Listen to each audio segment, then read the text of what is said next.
अस्सलामुअलैकुम वरहमतुल्लाहि वबरकातुहू। हेलो दोस्तों, मेरा नाम है मोहम्मद दिलशाद और आप देख रहे हैं मेरा YouTube channel D study official. आज की इस वीडियो में आप लोगों को मेहदी अफादी के बारे में बताने वाला हूँ। उनके हिस्ट्री के बारे में हल्का सा मैं बताऊंगा, उसके बाद उनके खत के बारे में अच्छी तरह से मैं डिटेल में बात करने वाला हूँ। तो वीडियो को आपको लाइक करना है, शेयर करना है, सब्सक्राइब करना है। ज्यादा देर ना करते हुए वीडियो को शुरू करते हैं ताकि ज्यादा वक्त आपका जाया ना हो। तो चलिए वीडियो को स्टार्ट करते हैं। यहाँ पर देखिए नाम, सबसे पहले किसी भी इंसान के बारे में जानना हो तो उसका नाम जानना चाहिए। उनका नाम के बारे में वैसे तो उनको मेहदी आफादी कहते हैं, लेकिन उनका असल नाम मेहदी हसन है। क्या है? मेहदी हसन। समझ आ गया ना? अब इनकी मेहदी हसन, इनको अफादी कहते हैं, मेहदी हसन अफादी। अब इनकी पैदाइश कब हुई है? देखिए, आपको याद रखना है, मेहदी अफादी कहते हैं वैसे आमतौर पर, लेकिन असल नाम क्या है? मेहदी हसन। इतना याद आ गया ना? अब आगे चलते हैं। पैदाइश, पैदाइश के बारे में हल्का सा इख्तिलाफ है। वैसे अगर बहुत सारी किताबों में 1870 दिया गया है और बहुत सारी किताबों में 1871, 72, किसी में 74 दिया है, लेकिन आपकी किताब के हिसाब से 1828 दिया है। ठीक है, तो इनकी पैदाइश 1828 में हुई है। ठीक है, लेकिन एक चीज आपको ये याद रखना है कि अगर ऑप्शन में पैदाइश में ये आ जाए 1870, ठीक है, और वहां पर ये 1828 ना आए, तो आपको ये टिक करना है। मेरी बात समझ में आ रहा ना? मिसाल के तौर पर इनकी पैदाइश आपकी किताब के हिसाब से यानी दरख्शा के हिसाब से 1828 है, लेकिन अगर 1828 ना हो, ऑप्शन में ये हो ये 1870, तो आपको 1870 पर क्या करना है? क्लिक करना है। अब यहां पर याद रखना है कहां पर पैदाइश हुई है इनकी, तो गोरखपुर में हुई है। कहां पर हुई है भाई? गोरखपुर में इनकी पैदाइश हुई है। तो मुझे लगता है इतनी चीज आपको समझ में आ गया होगा। इनके वालिद साहब जो थे कोर्ट इंस्पेक्टर थे, बड़े मजहबी आदमी थे। मजहबी यानी कि रिलीजन को फॉलो करने वाले, अपने धर्म को मानने वाले थे। तो क्या थे ये इनके वालिद? कोर्ट इंस्पेक्टर, इंस्पेक्टर पुलिस,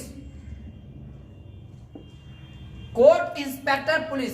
मुझे लगता है इतना चीज आपको समझ में आ गया होगा। ठीक है, ये भी समझ में आ गया कि कहां के रहने वाले थे, यानी गोरखपुर के रहने वाले थे। मेहदी हसन उनका असल नाम है। महारत, इनको महारत जो थी, अंग्रेजी में भी महारत थी और फारसी जबान में भी महारत थी, क्योंकि वो आज के दौर के नहीं थे, बल्कि 1828 या 1870 के पैदाइश वाले थे। तो जाहिर सी बात है उस जमाने में फारसी और अंग्रेजी का ज्यादा चलन था, इसलिए उनको दो जबानों में महारत हासिल थी। किसमें? अंग्रेजी और दूसरा फारसी, यानी उर्दू में उनको महारत हासिल नहीं थी। इतना समझ में आ गया ना? शादी, अब इनकी शादी, 3 शादी हुई है। कितनी शादी हुई है? 3 शादी हुई है। आपको याद रखना है 3 शादी हुई है। ठीक है, 3 शादी। लास्ट वाली शादी जो हुई है, यानी कि लास्ट जो सबसे लास्ट वाली वाइफ, उनका नाम था अजीमुन्निसा। क्या नाम था भाई? अजीमुन्निसा। इतना समझ में आया ना? अब इनके मजमून में थोड़ा ये याद रखना है कि इनके मजमून में क्या क्या पाया जाता है, इनको क्यों इस किताब में शामिल किया। तो इनके मजमून में रोशन ख्याली का तस्वुर पेश किया जाता है। रोशन ख्याली यानी जो थॉट है, जो थिंकिंग है, जो सोचने का नजरिया है, वो पूरा ऊंचा वाला है। ठीक है, और दूसरा क्या है? जज्बात और एहसासात इनके अंदर बेपनाह है। इनके मजमून में जज्बात और एहसासात बेपनाह है। जज्बात और एहसासात ये क्या होता है? फीलिंग्स एंड इमोशन, ये दोनों चीज जो है इनके मजमून में, इनके सब्जेक्ट में बेपनाह है, बहुत ज्यादा है और अच्छी तरह कूट कूट करके भरा हुआ है। कौन है? ये देखिए, जज्बात, एहसासात, ठीक है, यानी जज्बात, फीलिंग्स एंड इमोशन बहुत ज्यादा है इनके मजमून के अंदर, इनके सब्जेक्ट के अंदर, ठीक है। इनके अंदर और लिखने के अंदर भी दिलकशी है, यानी दिल खींचा जाता है, ऐसा ये लिखते हैं। तो इतना समझ में आ गया ना। अब इनकी किताब के बारे में मुझे लगता है आपको समझ में आना पड़ेगा। इनका जो जज्बा था थोड़ा इश्क और माशूक की तरफ ज्यादा ध्यान था, यानी इन्होंने किताब भी लिखी है फलसफा हुस्न व इश्क यूनानियों के नुक्ते नजर से। फलसफाए हुस्न व इश्क, फलसफाए हुस्न इश्क यूनानियों के नुक्ते नजर से। तो मुझे लगता है इतनी चीज तो समझ में आ गई होगी, है कि नहीं। अब इनकी वफात हुई है, वैसे आमतौर पर कहा जाता है इनकी वफात, बात समझ में आ रहा ना, इनकी वफात 1921 में कहा जाता है, वैसे 1921 में कहा जाता है। पैदाइश आपकी किताब के हिसाब से 1828 में है, और वैसे किताब में वफात नहीं है, लेकिन किताबों में, दूसरी किताबों में जो मैं देखा हूं, जो मैंने सर्च किया है, उसमें 1921 दिया हुआ है, ठीक है। और पैदाइश कब का दे रखा है, उसमें 1870 दे रखा है पैदाइश। तो अब आप समझ सकते हैं, जहां पर ये वाला होगा तो आप यहां पर क्लिक कीजिएगा, और अगर वफात उसमें पूछ लिया, क्योंकि किताब में तो है नहीं, वफात फिर भी पूछ लिया, तो आपको 1921 लिख देना है। तो मुझे लगता है इतनी सारी चीज आपको समझ में आई होगी। अब थोड़ी सी बात जानना चाहते हैं सैयद मकबूल अहमद समदानी के बारे में, जो उन्होंने उनको खत लिखा है। तो चलिए इसको मैं, या तो आप स्क्रीनशॉट ले लीजिए या फिर इसको मैं मिटा देता हूं। यहां पर देखिए, सैयद मौलवी मकबूल अहमद समदानी, आपको याद रखना है, या तो फिर ऐसा याद रख सकते हैं मौलवी सैयद मकबूल अहमद समदानी। अब यहां पर जो खत लिखा जा रहा है, किसको लिखा जा रहा है, मैंने आपको यहां पर लिख भी दिया है, खत किसके लिए लिखा, तो आपको याद रखना है सैयद मकबूल अहमद समदानी, यानी किसके लिए लिखा, यानी अपने दोस्त को लिखा है। उस दोस्त का नाम क्या है, सैयद मकबूल अहमद समदानी। इतना समझ में आया। यानी मैं अगर पढ़ करके बताऊंगा तो आपको समझ में आएगा नहीं, क्योंकि वो बहुत खतरनाक और बहुत कठिन शब्द है। प्यारे मकबूल, आपके खुश सबाद नुक्ता खेज इनायतनामा की अगर दाद देता हूं तो इस लिहाज से कि आपने नक़ाद की सहाफी को सराहा है। यानी कि ऐसा लग रहा है कि जैसे कॉम्प्लिकेटेड वर्ड्स है और बहुत पेचीदा अल्फाज है, ये आपको समझ में आएगा नहीं। अब वो पहला सा जोबन कहाँ, वो कसाव कहाँ, वो रख रखाव कहाँ, ये सब है उसमें खत में। तो जाहिर सी बात है आपको मोटा मोटा लफ्ज याद रखना है ताकि आप एग्जाम में लिख सके। तो एक तो ये सवाल बन सकता है कि खत किसको लिखा, इतना याद आ गया कि किसको लिखा, अपने दोस्त सैयद मकबूल अहमद समदानी को लिखा। क्या लिखा, तो जाहिर सी बात है अपनी जवानी की बातें लिखी कि अब पहले जमाने में जो नशा था, जवानी का नशा था, और हम लोग जो मस्तियां करते थे, ऐश करते थे, वो जमाना बहुत याद आता है। एक तो ये लिखा है। उसके बाद अपने दोस्त के जो कदम जो सराहे गए हैं उसके बारे में भी उन्होंने लिखा कि भाई तूने तो बहुत अच्छा काम किया, अब इस उम्र में हम लोग हाजी भी बन गए, और आज भी हम लोग जब बूढ़े हो गए हैं हाजी भी बन गए हैं, सर पर टोपी है, दाढ़ी है, तब भी परस्तारों की कमी नहीं है, हुस्न की कमी नहीं है, यानी कि जो चाहने वाले हैं, जो मानने वाले हैं, उनकी कमी आज भी नहीं है। ये लिखा है, समझ में आ गया ना। किसके बारे में लिखा, इनके बारे में लिखा, सैयद मकबूल अहमद समदानी के बारे में लिखा। और बुढ़ापे में जो परस्तारों की जो फौज है आज भी वो चाह रही है, उसके बारे में भी लिखा है। तो परस्तार, उसमें परस्तार लिखा हुआ है। परस्तार यानी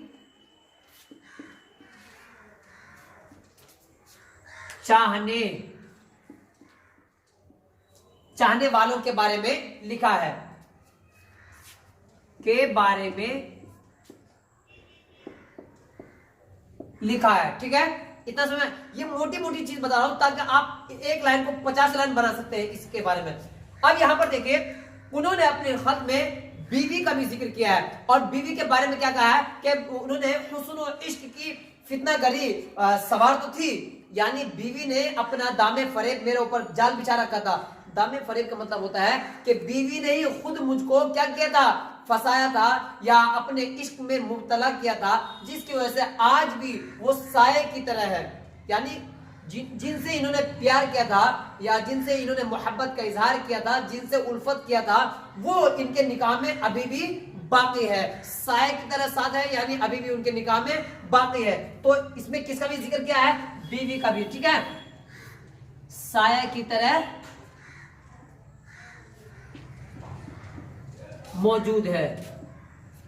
अब इससे बहुत सारे सेंटेंस बना सकते हैं कि उनकी बीवी से उनकी बीवी उनसे बहुत मोहब्बत करती थी, इसलिए उनके निकाह में आ गई और बहुत दिनों तक रही है, साये की तरह साथ रही है।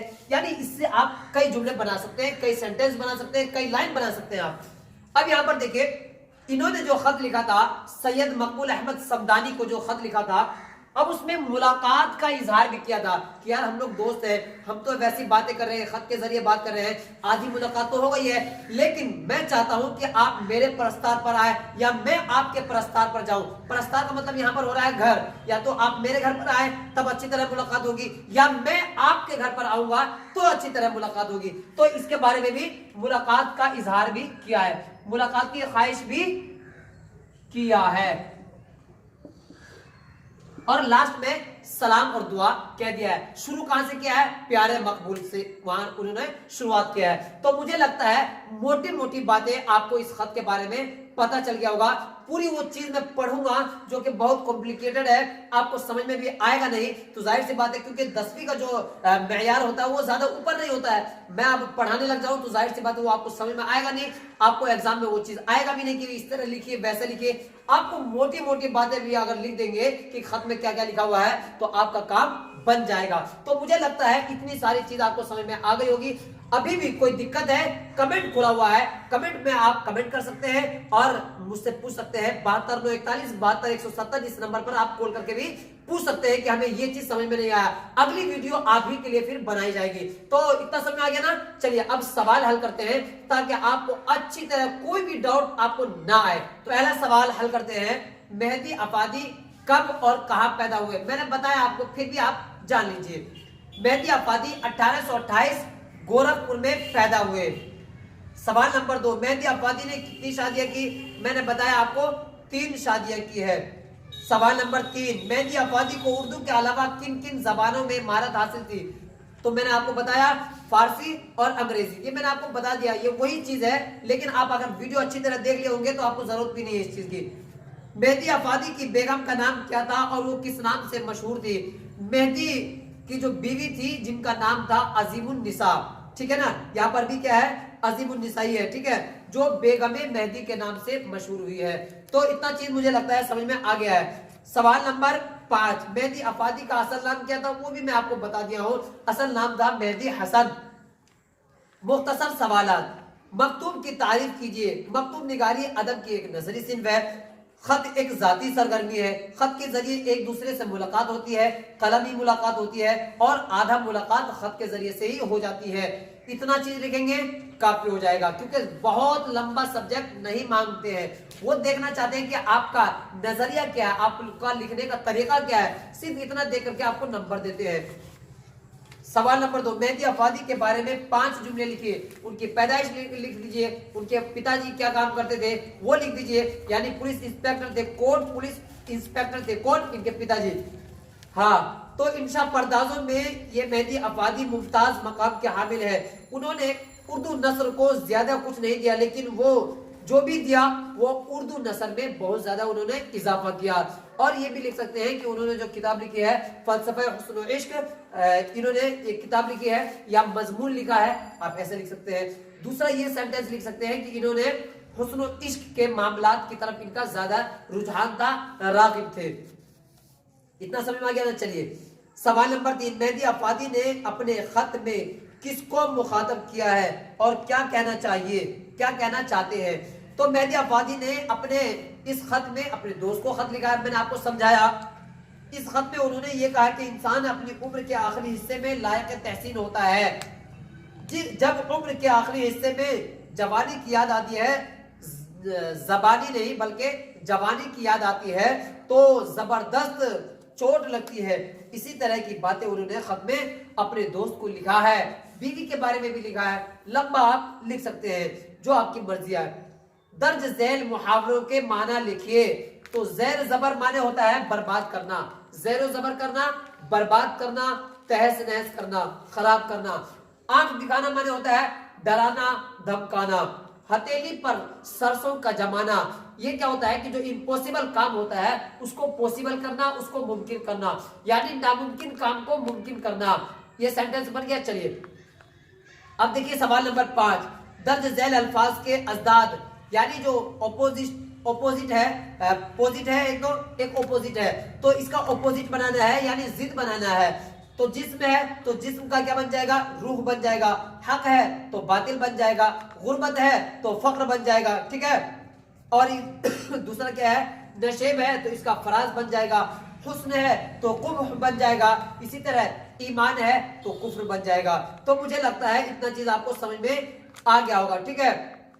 गुर्बत का आप सरवत भी लिख सकते हैं, समझ में आ रहा ना। सरवत माने होता है मालदार और गुर्बत माने होता है कमजोर, ठीक है, गरीब जिसके पास पैसा नहीं। सवाल नंबर, अब तवील सवाल जिसमें आपको 10 नंबर भी मिल सकते हैं, 5 नंबर भी मिल सकते हैं। मकतूब निगारी के आगाज और इर्तिका पर रोशनी डालिए।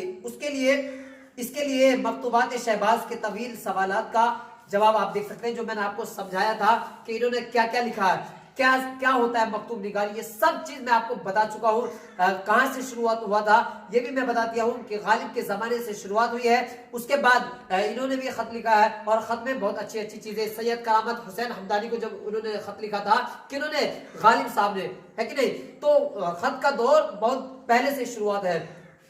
और इससे पहले भी मैंने आपको बताया भी था कि जो अपनी बेटी सुगरा को जिन्होंने लिखा था अब्दुल गफूर शहबाज ने, तो इन्होंने अपनी बेटी को लिखा था। इसी तरह क्या कहते हैं, अभी जो मैंने पढ़ाया आपको मेहदी अफादी, इन्होंने किसको लिखा है, अपने दोस्त को लिखा है, सैयद मकबूल अहमद समदानी को लिखा है। तो आपको याद रखना है कि कहां से इसकी शुरुआत हुई है, गालिब से शुरुआत हुई है। फिर शहबाज साहब ने भी इसके ऊपर कदम पंजा आजमाई किया है। उसके बाद इन्होंने, यानी मेहदी अफादी साहब ने भी लिखा है। लंबा लिख सकते हैं, बहुत लंबा। सवाल नंबर 3, गालिब और मेहदी अफादी के खुतूत के फर्क को वाजे कीजिए। तो आप ये लिख सकते हैं कि दोनों के खुतूत अपने अपने जाती और निजी है। समझ में आ रहा ना। सो इत्तिफाक, दोनों खत दोस्तों को लिखे गए। बात इत्तिफाक ये है कि दोनों खत जिन्होंने लिखा है वो अपने दोस्तों को ही लिखा है।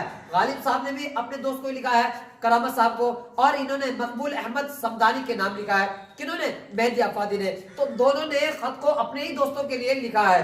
इतना समझ में आ गया ना। चलिए, लेकिन इनके खत में, गालिब के खत में क्या है, रमा है। रमा मतलब होता है, नसरी रमा का मतलब होता है जब हम पढ़ते हैं तो ऐसा लगता है कि तहरीर चल रही है और पढ़ने का और ज्यादा मन करता है। ये उनके खत में फर्क होता है, ठीक है। और लेकिन गालिब के जब खतूत पढ़ते हैं तो उनके अल्फाज भी थोड़े टेढ़े और अदक है, यानी कि पढ़ने में थोड़ा सा मुश्किल में मालूम होती है। तो इतना समझ में गया ना। इतना चीज अगर लिखेंगे बहुत अच्छे नंबर आपको मिल सकते हैं। मेहदी अफादी का मुख्तसर तारुफ कीजिए। मैंने बताया, इसको आप लिखने की भी जरूरत नहीं है मुझे, आपको बताया मेहदी अफादी का असल नाम मेहदी हसन है। उनकी पैदाइश 1828 में हुई है, लेकिन बाज लोग कहते हैं 1870 में हुई है, और उनकी वफात 1921 में बताते हैं, ठीक है। लेकिन किताब में आपका ये बात नहीं है, लिख देंगे अच्छी बात है। चलिए सवाल नंबर 5, मेहदी अफादी के मज़ामीन की खुसूसियात लिखिए। तो मैंने आपको बताया था कि इनके मज़ामीन में, इनके मजमून में जब पढ़ते हैं तो ऐसा लगता है कि रोशन ख्याली का तस्वुर मिलता है। किस चीज का, रोशन ख्याली का तस्वुर मिलता है। और खुसूसियत, रूमानी तहरीक के असर उनके ऊपर पाया जाता है। इतना अगर लिखेंगे तो मुझे लगता है काफी हो जाएगा। तो आई होप आपको ये वीडियो पसंद आई होगी। अगर वीडियो में कोई भी बात समझ में नहीं आई है तो कमेंट बॉक्स खुला हुआ है, आप वहां पर कमेंट कर सकते हैं, आपको आपके सवाल का जवाब दिया जाएगा। वीडियो अच्छी लगी है तो वीडियो को सब्सक्राइब और चैनल को सब्सक्राइब कर लीजिएगा, वीडियो को लाइक कीजिएगा और दूसरे दोस्तों तक भी पहुंचाइएगा। तो आई होप, मुझे लगता है अच्छी तरह ये सारी चीज समझ में आ गई होगी। तो मिलते हैं अगली वीडियो में, तब तक के लिए खुदा हाफिज़।